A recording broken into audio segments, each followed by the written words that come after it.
दोस्तों, class 9th की इस वीडियो में आपका स्वागत है। दोस्तों, आज का हमारा चैप्टर है गति, जिसे इंग्लिश में मोशन कहते हैं। तो आइए दोस्तों शुरू करते हैं। दोस्तों, आज का हमारा टॉपिक है गति के न्यूमेरिकल। ठीक है दोस्तों, जिसे हिंदी में आंकिक पर्सन कहते हैं। न्यूमेरिकल को इंग्लिश में आंकिक पर्सन कहते हैं दोस्तों। तो आइए दोस्तों अपना पहला क्वेश्चन शुरू करते हैं। कोई बस विरामावस्था से चलना प्रारंभ करती है तथा 2 मिनट तक 0.1 मीटर प्रति सेकंड स्क्वायर के एक समान त्वरण से चलती है। परिकलन कीजिए प्राप्त की गई चाल और तय की गई दूरी। तो दोस्तों इसमें दो चीज़ पूछी है। तो आइए दोस्तों अपने क्वेश्चन को जानते हैं। दोस्तों, जब कोई बस विराम अवस्था में है, इसका मतलब उसका प्रारंभिक वेग क्या होगा? शून्य होगा। तो उसने हमसे कौन सा वेग पूछा है, यानी कि कौन सी चाल पूछी है? तो दोस्तों इसका मतलब उसने हमसे अंतिम चाल पूछी होगी।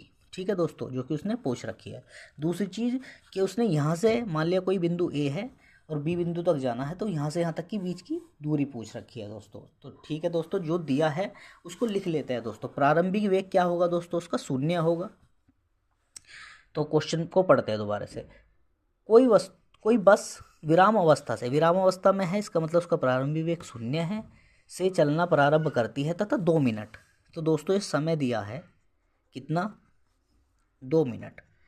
और कभी भी जब न्यूमेरिकल करेंगे यहाँ पर हमेशा सेकंड होनी चाहिए, इसलिए इस मिनट को सेकंड में कन्वर्ट करने के लिए 60 से क्या कर देंगे दोस्तों? गुना, जो कि ये सेकंड में कन्वर्ट हो जाएगा। तो दोस्तों कितने हो जाएंगे? 120 सेकंड। ठीक है दोस्तों, 120 सेकंड। ठीक है दोस्तों, तो हमारे पास दो चीज़ है अभी तक, प्रारंभिक वेग और समय। ठीक है दोस्तों, इसके बाद उसने क्या दिया है? 2 मिनट तक 0.1 मीटर प्रति सेकंड के एक समान चाल से त्वरण करती है। ठीक है दोस्तों, इसका मतलब त्वरण यानी कि कितना दिया है दोस्तों? वो 0.1 मीटर प्रति सेकंड स्क्वायर दिया है दोस्तों। अब देखते हैं हम समय को दोस्तों टी से प्रदर्शित करेंगे इसको, और त्वरण को ए से प्रदर्शित करेंगे दोस्तों। इसके बाद देखते हैं हमसे क्या पूछा है।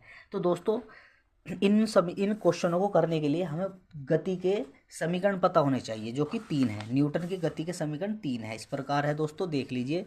गति का प्रथम समीकरण, गति का द्वितीय समीकरण और गति का तृतीय समीकरण। तो दोस्तों हम इसमें से कौन सा लगाए? क्योंकि गति के v मतलब जो अंतिम वेग है उसके दो फॉर्मूले बनेंगे। तो दोस्तों देख लो, क्या हमें दूरी दी है? नहीं।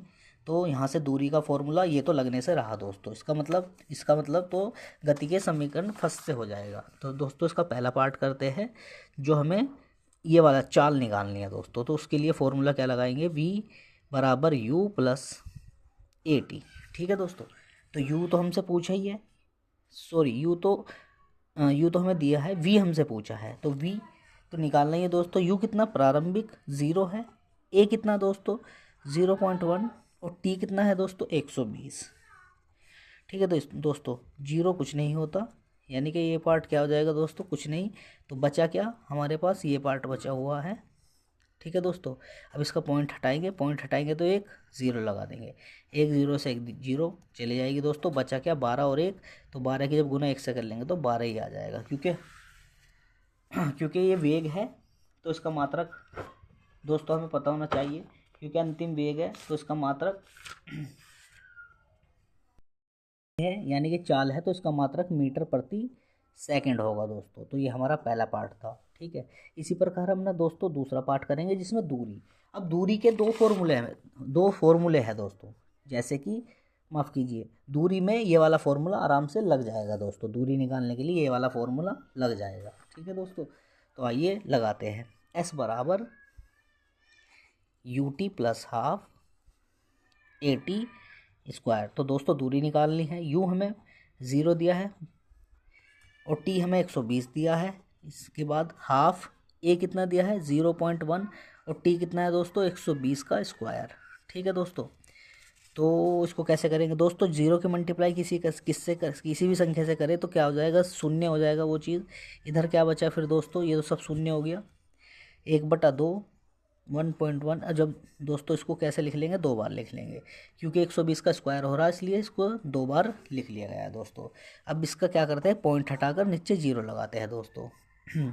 0 से 0 कैंसिल, और इस 2 से दोस्तों ये कितनी बार, 60 बार कैंसिल हो जाएगा। ठीक है, तो बचा क्या दोस्तों, 60 और 12। तो दोस्तों इधर करते हैं, इधर बचा 60 और 12, तो 60 और 12, ठीक है दोस्तों, कितना हो जाएगा, 7200। तो ये दोस्तों हमारा आया 720 आंसर। ठीक है, क्योंकि दूरी निकाल रहे हैं तो उसका मात्रक क्या हो जाएगा दोस्तों, मीटर। तो दोस्तों आई होप ये वीडियो आपको समझ में आई होगी, ये न्यूमेरिकल आपको समझ में आया होगा दोस्तों। तो अगर अच्छा लगा हो तो हमारी वीडियो को लाइक और सब्सक्राइब कीजिए दोस्तों।